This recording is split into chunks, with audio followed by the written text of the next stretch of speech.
Assalomu alaykum, hurmatli tadqiqotchilar. Shaxsiy tadqiqotimga tegishli amaliy darslarni davom ettiramiz. Qaysi kistata dasturida bajarayotganim.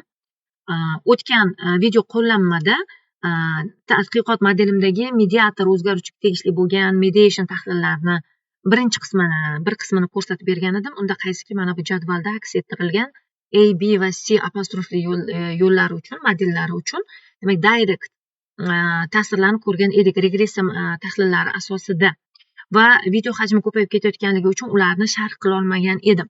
Unga ko'ra mana bu demak model bo'yicha human capital yo'l bo'yicha demak human capitalni mustaqil o'zgaruvchilar policy infrastruktura o'rtasida demak ijobiy bog'liqlik borligini ko'rishimiz mumkin va bu bo'yicha man demak gipotezalarni nazarda tutmagan edim, lekin human capitalni tobiiy o'zgaruvchilar perceived usage effectivenessga va social impactga ta'sirlari bo'yicha gipotezalarni literature review bo'limida nazarda tutganman, gipotezalar shakllantirganman va unga ko'ra demak mana bu ikkinchi demak model bo'yicha, uchinchi model bo'yicha natijalarga ko'ra demak H3A va H3B gipotezalar supported, ya'ni qo'llab-quvvatlanadi, dalil yetadi.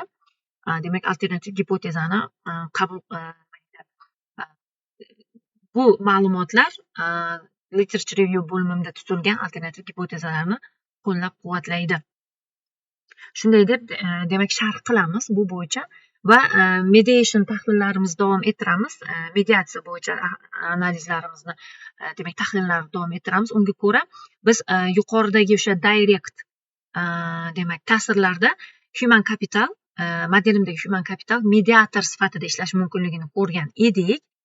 Lekin mediation, ya'ni mediatorlik mavjudligi hali to'liq isbotlanmagandi. Chunki biz A, B, C apostrofli yo'llarni va C yo'llarini ko'rgan edik. Bu Baron-Kenny yondashuvi deyiladi. Ana endi biz mediation mavjudligini to'liq isbotlash uchun bootstrap usulidan foydalanamiz.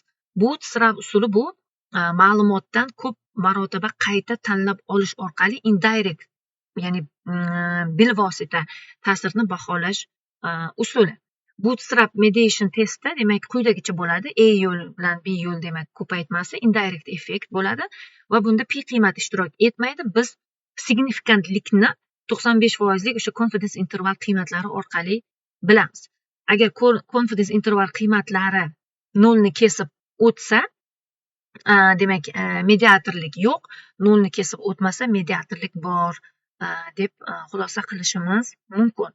Xo'p, uning uchun demak bootstrap usuli orqali biz oldindan demak indirect effekt uchun dasturimizni, ya'ni program o'sha commandni yozib olgan bo'lishimiz kerak. Mana bu yo'l policyni tadqiqot modelimdagi policyni perceived usage effectivenessga bo'lgan ta'sirini human capital orqali o'rganish yo'li uchun command byuro.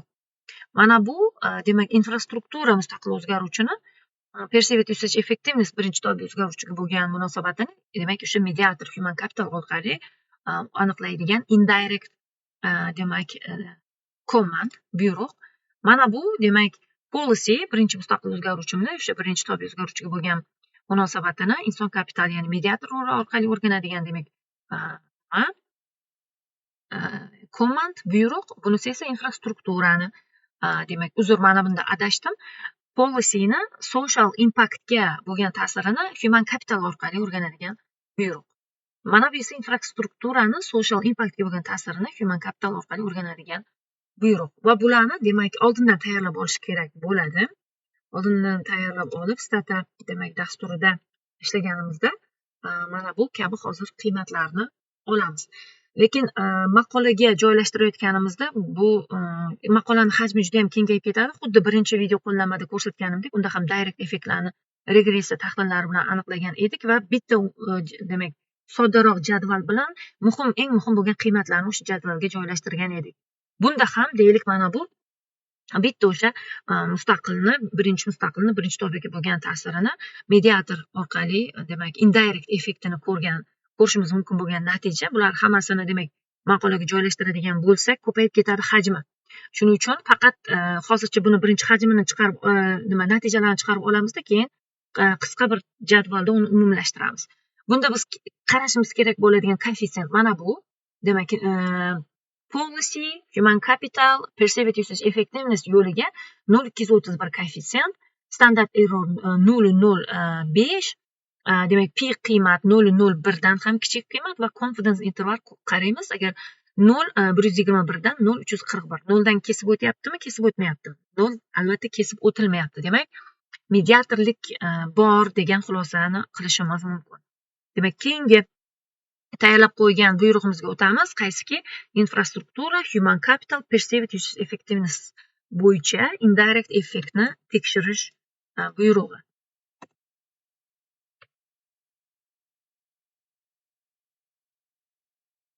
Bunda o'sha boya yuqorida aytdim. Demak, bootstrap bu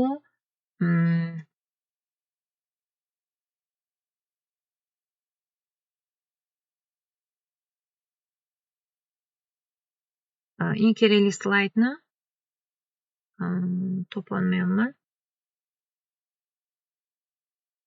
Mana bootstrap orqali biz bilvosita, ya'ni indirect ta'sirni ma'lumotlarni 1000 marta qayta tanlash, ya'ni bootstrap deb shu aytilar ekan, 1000 marta qayta tanlash bilan demak aniqlayapmiz hozir.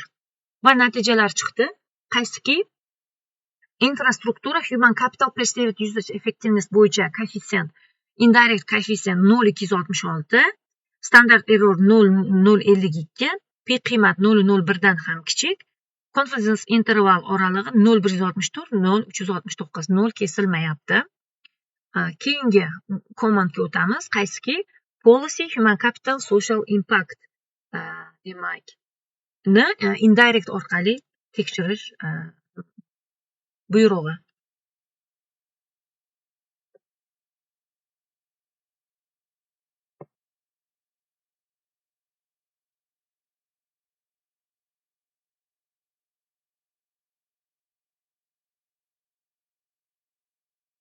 Koeffitsiyentlar, natijalar chiqdi. Bunga ko'ra policy, human capital, social impact bo'yicha koeffitsient, indirect koeffitsiyenti 0,232, standard error 0,061, pi qiymat 0,01 dan kichkina, confidence interval oralig'i 0,110 0,353, 0 kesilmayapti. Demak, mediation mavjud deb xulosa qilsak bo'ladi. Va oxirgisi infrastruktura, human capital va social impact bo'yicha buyruq.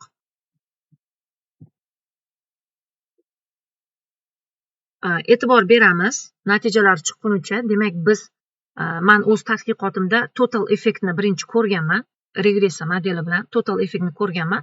Qaysiki bu modelda mediator o'zgaruvchisi yo'q va mustaqil o'zgaruvchilarimni birinchi tobiga bo'lgan munosabatini, demak, ta'sirini ko'ryapman. Mana bunda mediator o'zgaruvchi yo'q, social impactga bo'lgan ta'sirini ko'ryapman. Bu total effect koeffitsiyentlari, mana pi qiymat. Bundagi koeffitsiyentlar, hozir bularni solishtiramiz va mana pi qiymatni ko'rishimiz mumkin.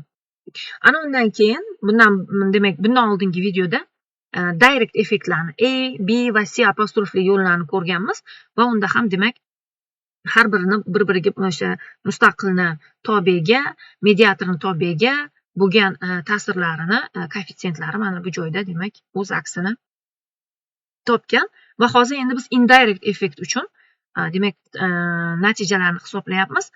Bunda demak infrastruktura, human capital, social impact indirect koeffitsiyenti 0,240, standard error 0,053, pi qiymat 0,01 dan kichik, confidence interval oralig'i 0,134 0,345, ya'ni 0 kesilmayapti. Demak, mediation mavjud deb xulosa qilishimiz mumkin. Mana bularni maqolaga joylashtiradigan bo'lsak, hajm juda ham katta bo'lib ketadi. Shuning uchun mana bunaqa qisqagina jadval tayyorlaganman. Mana bu. Xuddi o'sha hozir statida ishlagan ma'lumotlarimiz. Mana birinchi policy, human capital puyini ko'rdik. Buni izohlarini o'qib berdim. Indirect effektni koeffitsiyenti, standard error koeffitsiyenti va confidence interval oralig'i. Shunday qilib 4 ta jadvalning natijasi bu yerda. Va izohlari mana bu joyda demak o'z aksini topgan. Unga ko'ra human capital significantly mediates the relationships between policy and infrastructure variables and both dependent variables, perceived usage effectiveness and social impact.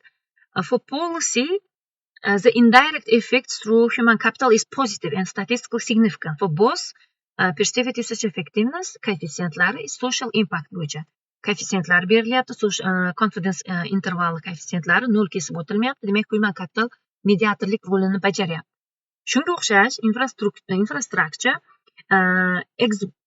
exhibits significant indirect effect on perceived usage effectiveness and social impact through human capital. Endi e'tibor beradigan tomonimiz.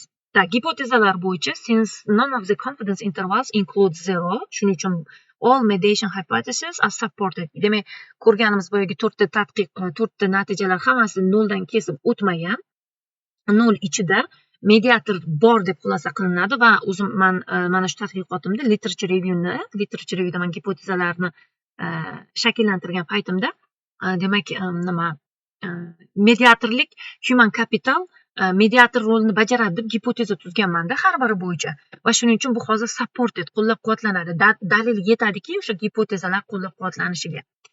These findings indicate that human capital serves as an important transmission mechanism through which digital policy and infrastructure influence both perceived usage effectiveness and social outcome. Demak, mana bu table'ni bu nimasi interpretatsiyasi. Ana endi bir masala qolib ketyapti. U masalani ham oxiriga yetkazib qo'yishimiz kerak. Mediation borligini hozir indirect effect bilan ko'rdik. 0 kesib o'tilmayapti. Mediation bor. Bir jihatni nima qilmabman. Xo'p. Bir jihatini qolib ketibdi bu joyda. Oxirgi table'da menimcha. Yo'q, bu bundan oldingi videoda aniq bo'lgan edi. Buni aytgandim, sharh qilgan edim. Qaysiki infrastrukturani total effektida demak bunda hozir mana bu yerda uni natijalari infrastrukturani social impactga bo'lgan total effektida koeffitsiyenti 0,48 pi qiymat 0,01 dan kichik va uni direct nimasida effektida mana infrastrukturani social impactga bo'lgan koeffitsiyenti 0,054 ancha kamaygan va pi qiymatini o'sha nimada ko'rsatgandim bundan oldingi videoda, demak 5% dan katta edi. Demak, hozir bu yerda direct effektda infrastrukturani social impactga bo'lgan ta'siri insignificant chiqyapti. Direct effektda infrastrukturani social impactga bo'lgan ta'siri insignificant chiqyapti. Indirect effektda, mana bu indirect effektda demak significant chiqyapti. Mana bu yerda mana qarang, infrastructure, human capital, social impact ta'sir yo'lida indirect ta'sirini tekshirayotganimizda significant chiqyapti. Shuning uchun mana endi hozir aniqlab ketishimiz kerak. Qaysi demak munosabat yo'li, demak nima full yoki partial ni aytib ketishimiz kerak. Bootstrap demak hozir biz nimani demak mediation turini aniqlab ketishimiz kerak. Agar qarang, indirect significant bilan hozir o'tkazganimiz mana shu videoda ko'rib chiqqanimiz indirect significant bo'ladigan bo'lsa, natijalari hammasi significant chiqdi. Direct bundan oldingi videodagi tekshirganimiz significant bo'lsa, partial mediation, qisman mediatorlik rolini bajaryapti-da. Agar mana hozirgi videoda tekshirganimiz, demak, natijalarimiz significant chiqdi va bundan oldingi videodagi natijalarimiz qaysiki infrastruktura, human capital, nimaniki infrastruktura, human capital, social impact yo'li insignificant chiqdi. Shuning uchun mana bu uchun demak full mediation, ya'ni nima degani bu? Ya'ni o'sha infrastruktura demak inson kapitali orqali social impactga ta'siri kuchli yuqori bo'lyapti. Bunda human capital bu yerda to'liq mediatorlik rolini bajaryapti. Infrastruktura, human capital, social impact yo'lida demak human capital to'liq mediatorlik rolini bajaryapti. Yuqoridagi nimada esa policy, human capital, perceived usage effectiveness esa mediation partial, qisman mediatorlik rolini bajaryapti. Demak, hurmatli tadqiqotchilar, shu bilan amaliy darsimiz oxiriga yetdi. E'tiboringiz uchun katta rahmat.